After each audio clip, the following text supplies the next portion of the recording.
Oi, pessoal, tudo bem? Aproveitando esse clima gelado, hoje a gente vai falar um pouco de Escócia, daquela região gelada. Hoje a gente vai contar a história de Diane Gabaldon. Vocês sabem qual que é a obra principal dela e qual que é a história de vida? Vamos lá com a gente. Diane Jacqueline Gabaldon nasceu em 11 de janeiro de 1952, em Scottsdale, Arizona. Seu pai, Tony Gawaldon, tem origem mesoamericana e sua mãe, Jacqueline Skies, tem ascendência inglesa-americana. O pai da Diana, ele foi senador no estado do Arizona por 16 anos. Nossa, a família não era fraca então, Não, hein? não, não. Curiosamente, diferente de muitos outros autores, a formação da Diane é zoologia. E ela fez um mestrado em ecologia. Bem diferente da carreira de escritora, né? Até porque a sua carreira de escritora começou muito mais tarde, que é o que a gente vai contar agora. Então, tanto que a carreira dela já não tinha tanto assim ligado ao que ela acabaria deixando famosa, que ela foi editora fundadora na Science Software Quarterly, em 1984. Durante metade dos anos 80, ela escreveu análise de softwares, artigos técnicos para publicações sobre informática, assim como artigos de ciência popular e algumas histórias em quadrinhos do The Walt Disney Company. Nossa, bem versátil, né? Zoologia, ecologia, software, quadrinhos. Sim, foi professora de ciência comportamental na Universidade de Arizona por 12 anos, antes de se dedicar ao tempo integral à escrita. Nossa, amor, eu tenho tempo ainda, então, pra virar alguma coisa super importante. Ela começou a escrever com 36 anos. Mas, amor, você tem tempo e já é uma coisa super importante. Pra você, né, amor? Não só pra mim. Você viu que até o pai disse que tem. Aham, você viu? Não é fácil, hein? Conquistar o coração do teu paizinho. Em 1988, já com 36 anos, Diane resolveu escrever um romance para praticar um pouco de leitura e escrita, mas sem intenção nenhuma de mostrar para alguém, apenas para praticar e para uso pessoal mesmo. Como ela era professora pesquisadora, resolveu escrever um romance histórico, pois aí ela teria muito mais facilidade de pesquisar, escrever e entender sobre o assunto, mas até então não tinha escolhido nenhum período específico. Então, Diana acabou assistindo um episódio de Doctor Who. Esses conhecem a história do Doctor Who, mas ele era um explorador científico que viajava através de tempo e espaço dentro de uma cabine de telefone. E o episódio foi intitulado como The War Games, né? Jogos de Guerra. E usou um dos companheiros de Doctor Who, que era um escocês de 1745, chamado James McCrimmon, para criar o protagonista masculino, James Fraser, tendo como cenário para essa história a Escócia do século XVIII. Conforme ia montando os personagens e o cenário desse romance, resolveu criar uma personagem feminina, inglesa, vestida no kilt, que é essa vestimenta tradicional escocesa masculina. Essa personagem acabou tomando conta de toda a história, se tornando narradora e fazendo observações mais modernas sobre toda a história. É ela, Claire Randall. E assim deu início à sequência de livros que em 2014 se tornariam dos seriados mais populares do mundo, Outlander. Lançado no Brasil pela Fox Premium e Netflix. Para justificar o comportamento moderno que a personagem tinha, que a Claire tinha, ela usou então a viagem no tempo. Provavelmente foi daí que ela tirou a ideia do Doctor Who. Diane começou a escrever os livros numa época em que não existia internet, então as suas pesquisas eram feitas da moda antiga, sozinha, através de livros de história.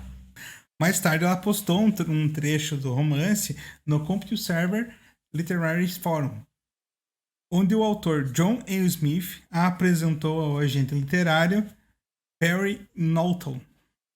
Seu primeiro contrato era para uma trilogia, o primeiro romance, mais 2 sequências ainda não escritas na época.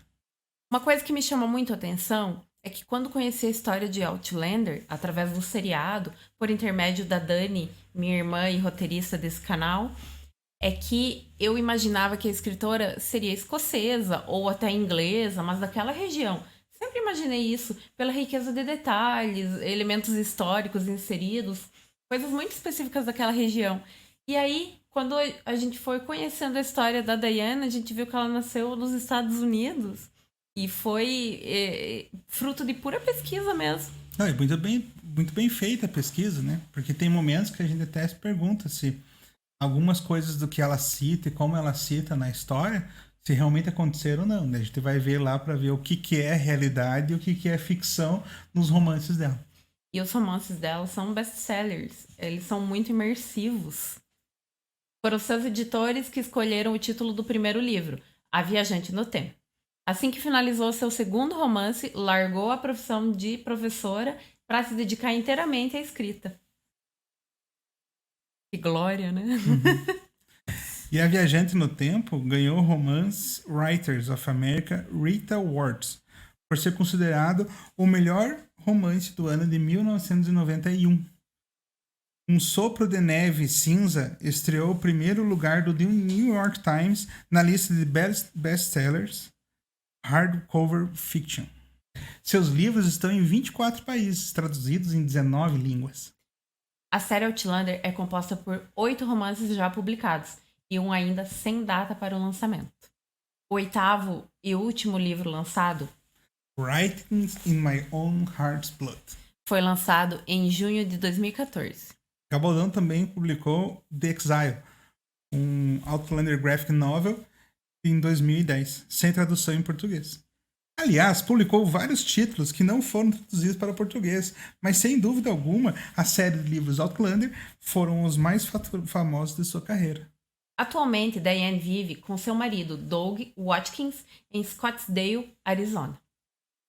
Então, assim, eu acho que como ela ficou famosa e veio ganhar bastante destaque com a série Outlander, né, que é a série de livros e romances que ela escreveu, que daí ficaram ainda mais em evidência depois que foi criada a série. Então vale a gente comentar aqui sobre os livros que falam sobre ela, né? Exatamente. Falando um pouquinho da série, na verdade, ela foi lançada em 2014 e começa com a história de Claire, uma enfermeira que passou pela Segunda Guerra Mundial trabalhando com as Forças Armadas da Inglaterra. Assim que ela retorna da guerra, vai fazer uma viagem com o seu marido para descansar e seguir seu casamento, retomar seu casamento. E é quando ela visita um lugar na Escócia. Você lembra o nome, aquele lugar que tem as pedras? Não me lembro. A gente vai pôr aqui o nome do lugar, mas nesse lugar tem uma fenda temporal. E ela vai parar em 1745. Ela volta 200 anos. E aí começa realmente a história, onde ela conhece o charmoso James Fraser, se apaixona, vive muitos romances, aventuras. E daí pra frente só a história. Não vamos contar pra não estragar a surpresa de quem ainda não assistiu. Em 2014 que foi lançado o último livro publicado dela, né? Que foi o 8º. Ela tem mais um livro, o 9º livro ainda que não foi publicado. Então foi quando lançou o último que a série estreou. Então, 91, que foi o primeiro, O Viajante do Tempo. 92, A Libélula no Âmbar. 93, O Resgate no Mar. Em 96, Os Tambores de Outono. Em 2001, A Cruz de Fogo. Em 2005, O Sopro de Neve e Cinzas. Em 2009, Ecos do Futuro. E daí, em 2014, o Writings in My Own Heart's Blood.